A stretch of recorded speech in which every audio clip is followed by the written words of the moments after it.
PKS diperkirakan akan mendapatkan lonjakan suara yang signifikan pada pemilu legislatif 2019 jika dibandingkan dengan pemilu legislatif 2014. Data ini berdasarkan hasil hitung cepat dari Litbang Kompas. Kami tentu masih menunggu hasil resmi dari Komisi Pemilihan Umum. Disebutkan oleh Ferry Juliantono dari Gerindra bahwa lonjakan signifikan dirasakan dirasakan oleh PKS memang betul karena ada bagi-bagi manfaat di Badan Pemenangan karena PKS Nasional. Juga, setahu saya betul-betul memaksimalkan kegiatan tadi dari caleg-calegnya maupun kegiatan partai ketika kampanye atau apa. Hanya PKS saja yang diuntungkan dari koalisi Indonesia Adil Makmur? Kalau di kami koalisi kebetulan Partai Amanat Nasional, kemudian Partai Berkarya, Partai Demokrat. Itu, nah, Demokrat tapi turun kalau kita mau prediksi ini. Nah, menurut saya nggak tahu persis soal Partai Demokrat, tetapi kalau lihat dari kecenderungan kenaikan PKS tadi, saya menggambarkan bahwa PKS ini betul-betul memaksimalkan pengaruh faktor figur Pak Prabowo atau Pak Sandi terhadap kegiatan-kegiatan. Tapi tadi dibilang PKS efek ekornya tidak terlalu signifikan untuk PKS. Saya nggak tahu berapa besarannya, tetapi menurut saya kalau lihat gambar-gambar baliho, kemudian spanduk-spanduk teman-teman caleg dari Partai Keadilan Sejahtera maupun kegiatan kampanye yang kita lakukan, itu gambar-gambar Pak Prabowo, Pak Sandi. Benar, ada bagi-bagi manfaat, Mas Bari. Yang pasti kami konsisten ya, ketika kita sudah berkomitmen untuk berkoalisi, maka bukan hanya partai di level pusat, tapi juga semua caleg, bahkan sampai di level kabupaten pun juga mensosialisasikan Prabowo Sandi, bahkan di basis-basis misalnya kita sebut basis Banteng saja misalnya ya, basis PDIP seperti di NTT saja misalnya, di dapil saya, kita tetap mensosialisasikan Prabowo Sandi dan akhirnya juga punya manfaat dan diterima oleh masyarakat. Jadi memang konsistensi dalam berkoalisi juga penting dalam pemilu kali ini yang berbarengan. Di koalisi Kang Maman merasakan hal yang sama, mengambil manfaat dari kotel efek atau juga koalisi? Kalau PKB pada prinsipnya ketika kita memilih Jokowi Ma'ruf Amin, maka kita betul-betul berjuang untuk keterpilihan beliau berdua. Nah setelah itu kita berjuang juga untuk PKB-nya itu sendiri. Seperti yang saya katakan, PKB di 2019 ini lebih mementingkan anak-anak muda, tokoh-tokoh yang punya sumber daya manusia yang kuat, dan itu berbeda dengan beberapa partai yang memiliki logistik lebih lah, seperti itu. Nah, kami tidak punya media, kami tidak punya sumber apapun. Tapi di pemerintahan ada 3-4 menteri. Tapi karena kita minta netral jadi bagus. Nah, saya mengira bahwa semua partai di koalisi kami tetap sudah bekerja. Walaupun tentu kita harus membuat juga analisa yang mendalam sampai sejauh mana misalnya kenapa koalisinya dapat 62%, lalu presidennya dapat 55, sekian persen. Nah itu tentu ada pilihan yang memang agak sulit terelakkan di beberapa dapil, di mana ada caleg yang tidak juga menjual calonnya. Tapi saya rasa bukan hanya di koalisi kami ya, di koalisinya Kang Ferry pun terjadi. Misalnya teman-teman Demokrat di Jawa Timur lah misalnya.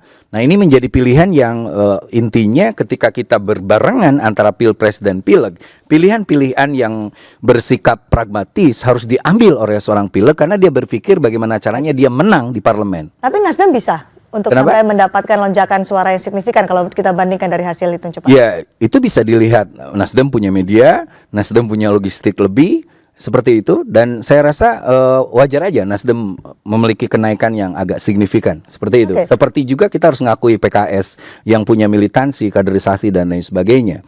Dari sisi isu sebenarnya PKB mengusung isu tentang nasionalis religius, dan basis kami di beberapa quick count lalu kita lihat survei ke bawah, basis kami memang basis yang mengusung dua nilai itu, memiliki religiusitas berbasis Ahlus Sunnah wal Jamaah dan nasionalisme kita tentang Pancasila Jaya itu. Kembali lagi soal Pilpres dan juga Pileg yang bersamaan ini menjadi kendala ya untuk PKB. Kalau dari Gerindra, apakah Gerindra sangat atau bisa dibilang terlalu fokus pada Pilpres sehingga akhirnya Pilegnya suaranya tidak terlalu signifikan? Kalau kita bukan tidak terlalu signifikan, kita naik. Bahkan di beberapa indikator kita kan 1,06, tapi kan ini tidak sesuai dengan yang dipikirkan tadi disebutkan. Menurut saya tadi karena ternyata faktor kotel efek itu tidak sebesar seperti yang dibayangkan. Jadi ketika sekarang Pilpres dengan pemilu legislatif berbarengan, ada logika yang berbeda, berada dalam satu satu dimensi. Jadi ketika sekarang pileg ya tergantung kemudian dengan kegiatan caleg-caleg baik di DPR RI sampai dengan tingkat 2-nya dengan semua varian-variannya dan juga kerja-kerja untuk pilpresnya. Jadi sebenarnya sangat tergantung juga bagaimana partai-partai kemudian bisa menempatkan caleg-caleg yang kemudian qualified, kemudian mampu meraih suara sebanyak-banyaknya. Tapi mohon diingat sekali lagi, Partai Gerindra naik. Meskipun tidak sesuai dengan yang diharapkan. Yang nggak sesuai itu PDI yang kemudian di seluruh lembaga survei dinyatakan coba aja cek di atas 20%. Ternyata seperti itu. Jadi kalau buat kami kita bersyukur bahwa Partai Gerindra mengalami peningkatan, bahkan bisa di beberapa lembaga survei itu dinyatakan mampu menggeser. Tapi kami meyakini bahwa ini proses rekapitulasi suara belum selesai.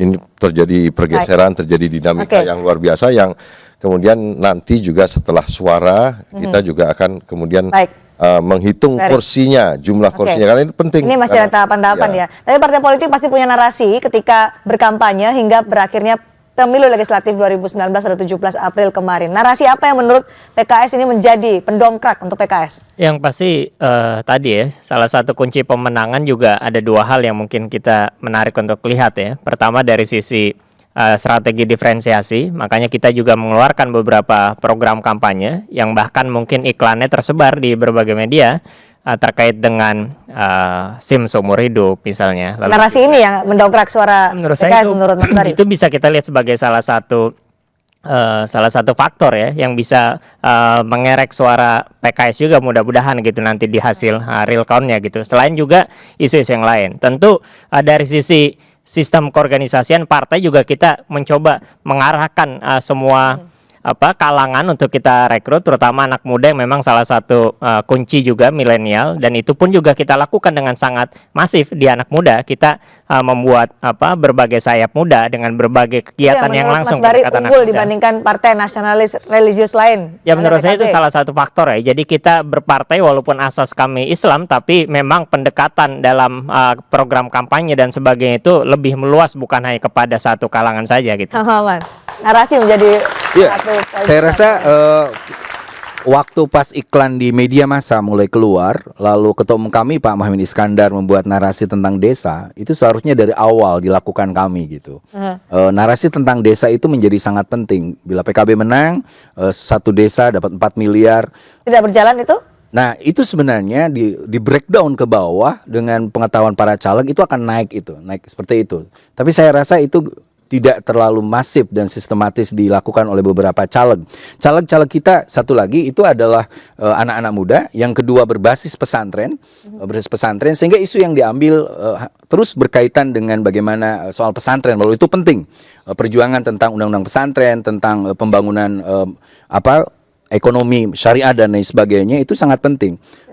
Dalam logo kami yang baru misalnya itu ada merah putih, sehingga ada dua nilai, yaitu soal nasionalisme dan soal religiusitas itu menjadi sangat penting. Nah ini mungkin sekali lagi soal bahwa pilpres lebih mendominasi daripada pileg itu sangat terasa. Tidak mengambil keuntungan dari figur Joko Widodo, Ma'ruf Amin, nasionalis dan juga religius, sesuai dengan ideologi dari PKB. Iya betul, makanya melihat, kalau saya pakai bahasanya Kang Peri, PKB sebenarnya naik juga kan, walaupun tidak signifikan PKS diharapkan juga. Dan kita berharap di real count kita naik lebih dan menjadi 3 besar. Itu aja. Yang pasti PKB masih menang menjadi partai yang berbasis Islam dan nomor 1 melebihi PKS. Memanfaatkan figur, kalau dari memanfaatkan figur tadi real count dulu. Belum dijawab soal memanfaatkan figur nasionalis religius yang diwakili oleh Joko Widodo dan juga Ma'ruf Amin. Iya. Tidak terasakah? Kalau figurnya betul-betul pas dengan kami. Kami ketika memilih Jokowi Ma'ruf Amin itu karena figurnya figur yang nasionalis agamis gitu. Nah, tetapi ketika kita berhadapan dengan lapangan, sekali lagi para caleg-caleg itulah yang apakah dia mampu untuk menarasikan itu dengan baik dan baik. Lawannya sekali. ada di sini. Kenapa? Lawannya ada di sini. Betul. Sebenarnya kita nggak berbeda pasar ya dengan teman-teman PKS itu. Berbeda pasar, berbeda masa gitu. Tetapi yang pasti menarasikan itu di kalangan grassroots itu betul-betul membutuhkan kecerdasan, membutuhkan ketepatan siapa yang kita hadapi, sehingga kearifan lokal pun dibutuhkan untuk itu semua. Kembali Kamal menyebutkan bahwa Pilpres terlalu mendominasi, lebih mendominasi daripada Dan itu pemilu hasil legislatif. survei Mas ini, hasil Oke. survei. Dirasakan juga dengan PKS karena sebetulnya signifikan loh, PKS ini lumayan. Ya, jadi kita pun juga mencoba mensiasati ya bagaimana memang Pilpres yang berbarengan dengan Pileg ini membuat sorotan publik terhadap pemilihan legislatif, dan juga para caleg kami pun juga akhirnya jadi sedikit berkurang. Walaupun sebetulnya kalau kita lihat di daerah, yang lebih terlihat memang pengaruh Pilpres itu lebih di perkotaan ya, kota-kota besar ya. Kalau di daerah memang masyarakat masih melihat calon-calon legislatif untuk DPRD kabupaten dan provinsi itu punya daya tarik juga dibandingkan Pilpres, walaupun Pilpres tetap yang paling dominan. Karena memang mereka ingin memilih pemimpinnya yang langsung dekat dengan mereka. Sehingga yang kami lakukan pun juga dengan program yang tadi saya sampaikan, selain yang organisasi pun juga kita lakukan, juga caleg-caleg kami ini masuk ke dalam basis-basis masyarakat dan langsung bertemu dengan masyarakat. Kami juga masih berpandangan bahwa jabat tangan, tatap muka secara langsung itu menjadi penting, karena itu menunjukkan bahwa kehadiran PKS, kehadiran kader-kader kami konkret di masyarakat untuk membantu mereka membangun masyarakat dan juga membangun kabupaten. Gerindra juga tidak masalah dengan apa yang dilakukan PKS, hingga akhirnya suaranya pun Saya rasa bisa dibilang dibagi sampai Gerindra, ke PKS. PAN itu sudah dari sejak tahun 2014 menjadi partai oposisi. Jadi salah satu faktor juga yang ikut mempengaruhi dinamika antara Partai Gerindra dengan PKS juga termasuk dengan anggota partai koalisi yang lainnya adalah masyarakat menjadikan partai baik Gerindra maupun PKS menjadi partai alternatifnya masyarakat. Jadi ada faktor-faktor misalnya figur, kemudian ada faktor bahwa kami karena oposisi menjadi alternatif masyarakat, kemudian juga selebihnya ya kemampuan improvisasi dari masing-masing partai untuk bisa memanfaatkan faktor-faktor yang memberi keuntungan terhadap partai masing-masing. Memanfaatkan keuntungan-keuntungan yang bisa memberi manfaat bagi partai lain sepertinya solid. Tapi apakah kesulitan ini akan juga dibawa hingga ke parlemen nanti? Kami membahasnya di dua arah selepas itu.